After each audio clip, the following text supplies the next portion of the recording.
Well, back home for Thanksgiving break. It's been a while since I've made a video from this garage, but I have some things to talk about with you guys, and I want to tell you a little story, I guess, about a little Cub Cadet nightmare we've been having. So I'm going to try and make this short and sweet if I can, but we'll see how that goes. So those of you that have been around a while, you probably remember this tractor. This is my grandfather's Cub Cadet GT2550 that he bought new 10 years ago, not long after they moved into the house here. About 3 winters ago now, I guess, the engine started to burn oil late in the season. It was fouling the plugs up and smoking pretty bad, and it was just really low on power. So my uncle offered to rebuild the engine for my grandfather as a Christmas gift, and we found that the valve seals on one cylinder were bad, and they kept letting oil get past the valves and into the cylinder, and then it was burning it off and just building up a lot of carbon. So we rebuilt the engine, just did like a mild rebuild on it, and after that it ran pretty good for the most part.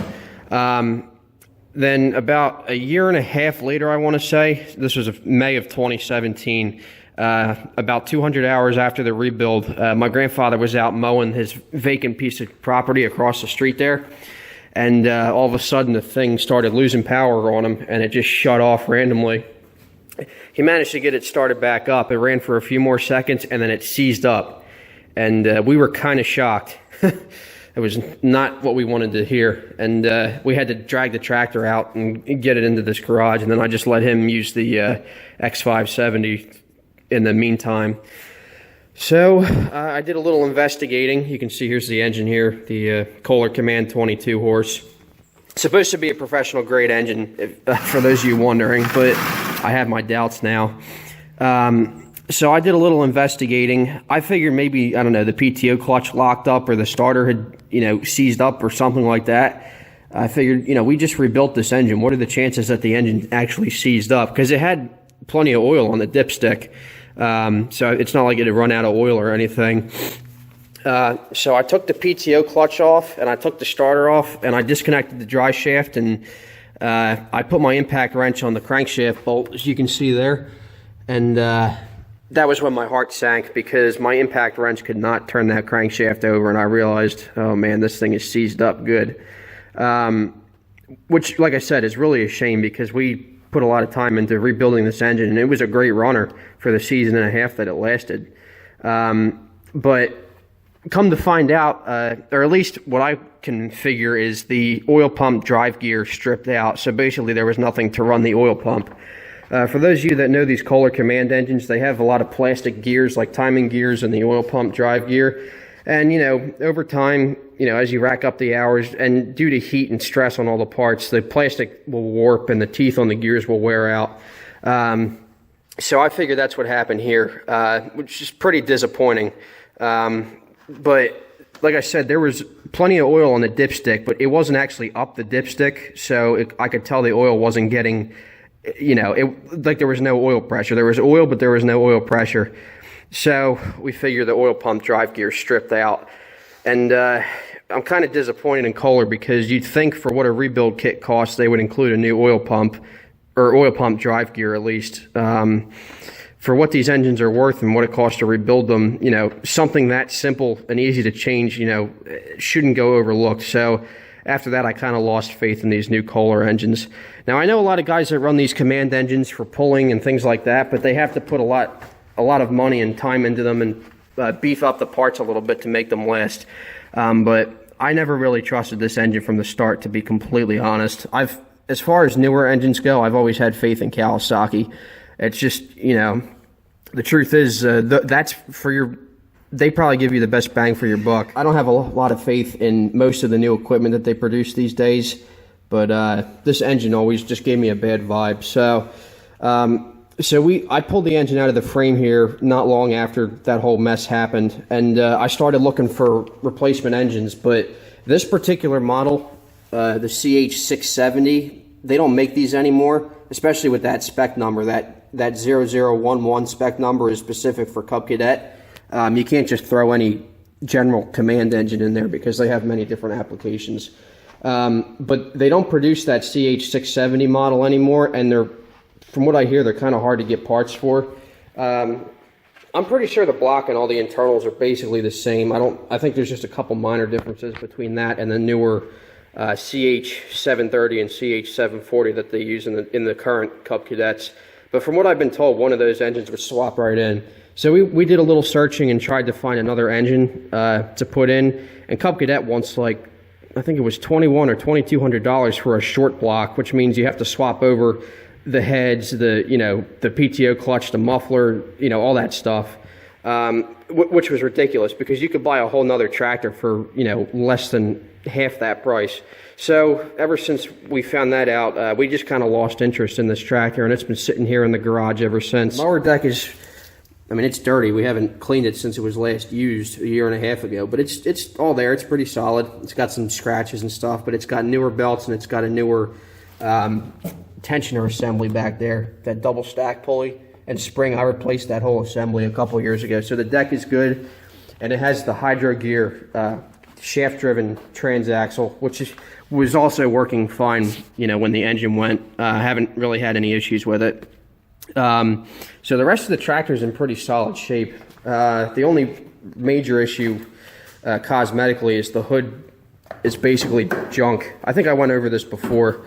You can see all the little plastic mounting studs for the hood actuators are all broke off. Unfortunately, unless you're really good with plastic welding or you have some kind of strong epoxy, there's really no way to fix those broken studs. So ever since that happened, we just disconnected the hood from the hinges here, and we attached it to the front, so now we just have to open it from the top instead of from the handle down there. For some stupid reason, Cub Cadet designed these so that the hood opens from the front like on a car. So the hood's basically junk unless you're really good with plastic. And the headlight lens is gone. The muffler burned a hole through the plastic here, which is a pretty stupid design flaw.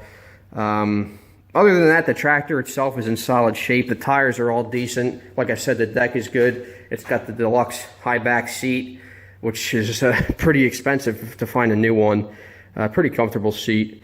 I kept, on the side, I kept searching for a cheap used engine to put in this tractor, but I just decided to give up because, like I said, we could find another tractor for less than half the cost of a new engine, or a short block at that.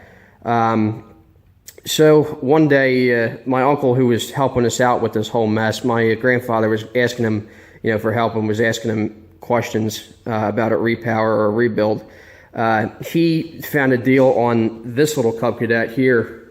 It was in the next town over. The guy just wanted it gone, and the thing had 80 hours on it, 80 original hours. So he kind of, on impulse, went and picked it up and delivered it real quick. He dropped it off here, and my grandfather and I had no idea about it. Otherwise, I probably would have told him not to pick it up, but I'll get into that in a minute. But he got this thing pretty cheap. It's a 2004 LT1024, which is like the equivalent of a current XT1 series. They only made this particular model for 1 year, but there was a pretty wide range of models in that series, like the LT1018 and the LT1042 and all those models. So they're pretty common, but this particular model here, the LT1024, was only made for 1 year. There were a couple little issues with it when my uncle picked it up, but he figured, they're probably just an easy fix. This tractor came from an estate. It spent its life down at the Jersey Shore, and I think it was just used as a couple times a year mower at some guy's summer property, because I could tell as soon as I looked at this thing that it never had maintenance done to it. Being down the shore, basically all the bare metal parts were corroded and rusty from the salt air. This wheel spindle was basically shot because it had never been greased. You can see we replaced it. That's why it has that one's yellow, the other one's black. But they never bothered to grease it, so that spindle was junk. And we also had to replace the tie rods too, because you would turn the wheel and the thing would just plow straight. This spindle was practically seized up and was no good. So that was kind of disappointing. That was a red flag right there. But like I said, my uncle kind of bought this on an impulse because he just wanted to do something nice for my grandfather and get him another machine. And it was fairly cheap. We started using it a little bit here and there. Now remember, this thing only had about 80 hours of runtime on it when we bought it. we started using it more and more, mowing the lawn and putting some hours on it, and I noticed the engine was starting to lose power on one cylinder. This originally had the Briggs & Stratton ELS series, or basically an Intech 24 horsepower V-twin, and I noticed it was cutting out on one cylinder whenever you engaged the PTO. Long story short, we found out that it basically dropped a valve. For some reason, it was still able to run on 2 cylinders when it wasn't under the load, but as soon as you engaged the PTO, it would lose power tremendously. We took the valve covers off and found both push rods on this cylinder here were bent, which is a pretty common problem with these overhead valve Briggs motors. So we replaced the push rods, and we made sure the lifters were seated properly. The lifters weren't moving. We ran it a couple more hours, and then it started doing it again. So I checked, and sure enough, the push rods were bent again. So I put it back together a second time. Ever since then, it started running with a really bad knock, and that was just a red flag to me. I told my uncle about it. He says, all right, you know what, let's just stop trying to put money into it. I'll buy another motor for it. So he got a good deal on this particular engine here from a local small engine shop. This 22 horse Intech. The engine that originally came in this tractor was the 24 horse.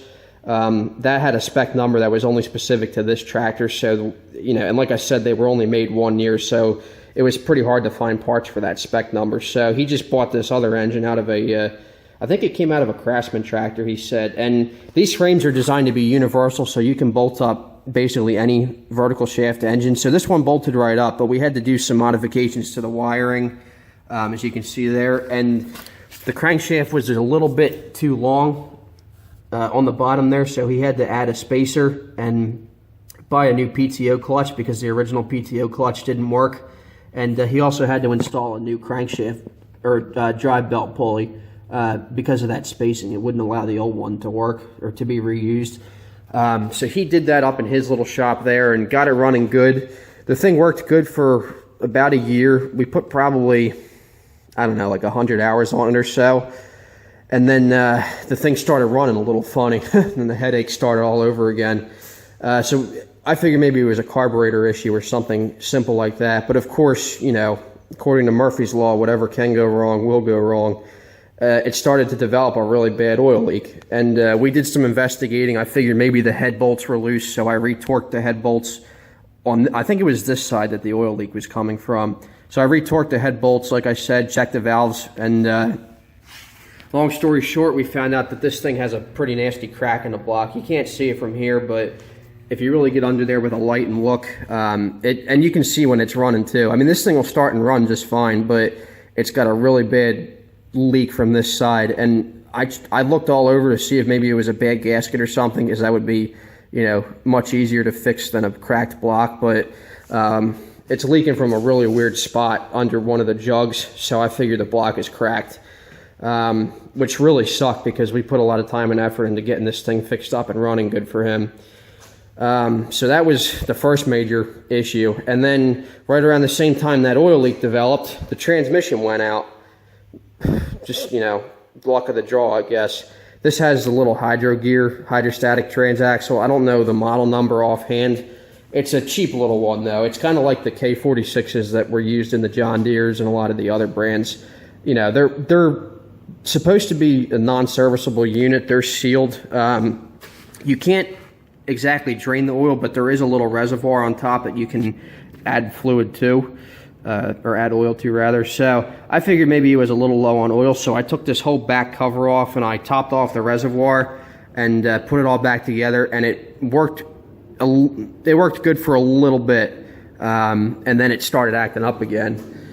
And then my uncle had the idea to replace the drive belt. He figured maybe the drive belt was the wrong size or something. I don't know why. So we replaced the drive belt, and then after that, the transmission just quit working completely. And it had the correct belt too. It wasn't like we used an aftermarket belt or anything. I'm very picky about not using aftermarket parts. So in the short span of about 2 or 3 weeks, the engine developed a nasty oil leak and the transmission crapped out. So we figured, you know what, it's not worth putting any more money into this tractor. This thing was an impulse buy and turned out to be a lemon. It just had a bad it lived a bad life from the start, not being maintained, but my uncle got it cheap, and it only had 80 hours on it, so he figured he was getting a good deal. But if I had known about it, I would have gone with him and probably told him not to buy it. It does have a good 50-inch deck, though. This deck has a couple scratches and scuffs on it, but otherwise it's basically like new. I have the covers off from the last time we used it, which was a few months ago. It hasn't run since then, but the deck is pretty solid. It does have a little bit of corrosion, as you can see here, because, like I said, it lived its life down at the shore, and the salt air just eats away everything down there. But otherwise, it's in decent shape, and it mows pretty good. In the meantime, you know, I moved away to school. He didn't have a mower, so we let him use the X570 to just do his lawn every once in a while. These two tractors have been sitting here, so we're basically stuck with two boat anchors. These things are junk. Now, I don't want to hear any comments saying like, oh, they're MTD, you got to buy an IH Cub Cadet. Trust me, I know. I've owned several IH Cub Cadets at this point. I know what they're like, but for what my grandfather and I need, one of those old Cub Cadets is not practical for a commercial mower, or even just as a lawn mower. They make good garden tractors, but I don't think that they were really good mowing tractors, to be completely honest. Some guys like them, but me personally, I'd stick with a Deere. So we decided to part these two tractors out. I've already got them listed on Craigslist and Facebook Marketplace. So if you guys need any parts, let me know. I'll get you prices and I'll send you some pictures. They'll make good parts tractors, but we're just so sick of seeing them in here. They're just taking up space. So what are we doing for a replacement? Like I said, my grandfather's been running the X570 for a little while, but you know, he has to find time to borrow it, and he's not really a fan of Kawasaki engines and belt drive transaxles, which for what I need for all the mowing I do, it's a perfect setup. But from the beginning, he always wanted a heavy built garden tractor with a Kohler engine, because you know they're American made, and a shaft driven transaxle, something heavy. 10 years ago when he bought that GT2550, he wanted something that he could put a 3-point hitch on, but at the time I think Cub Cadet only offered a electric sleeve hitch. They don't have a 3-point hitch for these anymore. Even on the current XT3 series, they don't even offer a 3-point hitch. It's just a thing of the past now, I guess. So I did a little thinking, and I decided to give him this thing. You guys ought to be familiar with this tractor, the 78 John Deere 316. I got this off of my friend Cody a couple months ago. I posted a video of it when I was up at school. I had it in the shop up at school.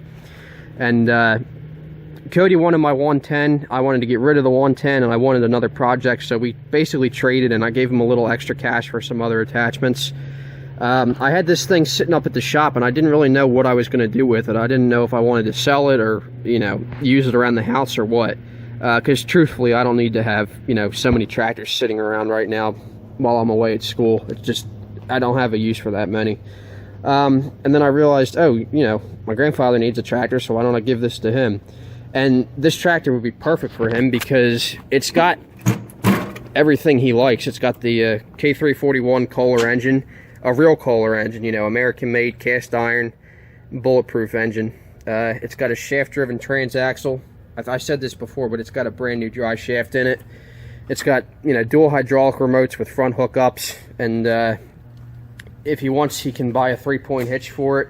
I don't think, at this point in his life, I don't think he has a use for a 3-point hitch, but I left the sleeve hitch mounting studs attached so I can use my sleeve hitch on it. He lets me borrow it every once in a while whenever I need it, so I left in case I have to throw the sleeve hitch on, and I left the mounting studs on, and I have the lift rod too.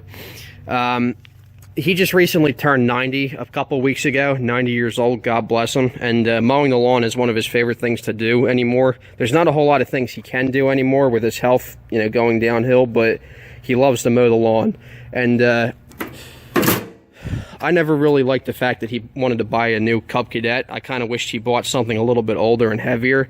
And 10 years ago when he was looking for a mower, he actually wanted to find a John Deere 318 like my uncle has, but you know, 10 years ago I was just a little kid. I didn't know anything about them, where to find them, you know, what to look for, and he you know, back then the market for these things was pretty high. I don't think he wanted to pay that price for something that old. But I figured this 316 would be perfect for him. The Kohler engine's a little bit cheaper to maintain, and it's much easier to maintain than the Onan engine would be. And it's got basically all the same features.